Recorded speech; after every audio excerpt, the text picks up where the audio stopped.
Hi friends, நம்ம இப்போ பார்க்க போகிறது வந்து மசால் வடை எப்படி பண்ணுறதாங்க பார்க்க போகிறோம். கடலை பருப்பை வந்து கழுவி ஊற வச்சு எடுத்து வச்சுக்கணும். அதுக்கப்புறம் மிக்சியில் அதை கொட்டி உப்பு போட்டு ஒன்றும் பாதியமாக அரைச்சி எடுத்துக்கணும். ஃபைன் பேஸ்ட்டாக அரைக்கக்கூடாது, அப்போ நமக்கு வடை வராது ஒழுங்காக. அதுக்கப்புறம் இதெல்லாம் தாங்க தேவையான பொருட்கள். நம்ம அரைச்சி எடுத்தது வந்து ஒரு பேனில் மாற்றி வச்சுட்டு அதில் இப்போ வெங்காயம், பச்சை மிளகா, இஞ்சி, பூண்டு, பெருஞ்சீரகம், அதுக்கப்புறம் கருவேப்பிலை, கொத்தமல்லி ஆட் பண்ணிக்கிறோம். இதெல்லாம் போட்டு நல்லா மசிச்சு விட்டு இப்படி தாங்க இருக்கும் மசிச்சு விட்டால். அதுக்கப்புறம் நம்ம கடாயை வச்சு அதில் எண்ணெய் ஊற்றி ஹீட் பண்ணிக்க வேண்டியதுதான். எண்ணெய் நல்லா ஹீட் ஆனதுக்கப்புறம் அதில் நம்ம மசிச்சு வச்சுருக்கிற வடையோடது வந்து ஆட் பண்ண வேண்டாங்க. தட்டி தட்டி போட்டு எடுத்தால் வடை கம்ப்ளீட்டாக ரெடி ஆகிடுங்க. எப்படி உருட்டி இங்கே பாருங்கள், இனிமேல் தான் உருட்டி நம்ம அப்படியே ஃப்ளாட்டாக எடுத்து அது உள்ளே போட்டு எடுத்தால் வடை ரெடி ஆகிடுங்க. ஃப்ளேம் வந்து ஃபஸ்ட் வைக்கும்போது கொஞ்சம் ஹையாகவே வச்சுக்கோங்க.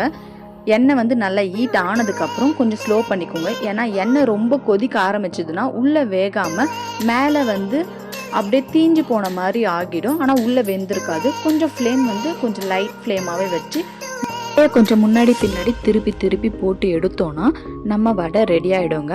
அதுக்கப்புறம் வடை நல்லா வெந்ததுக்கப்புறம் நம்ம எடுத்து வைக்கும்போது ஒரு பேப்பரு இல்லைன்னா டிஷ்யூ பேப்பர் இது மேலே வச்சோன்னா அதோட ஆயிலெலாம் வந்து அப்சர்வ் ஆகிடும். அதுக்கப்புறம் நமக்கு சாப்பிடவும் கொஞ்சம் சூப்பராக இருக்குங்க.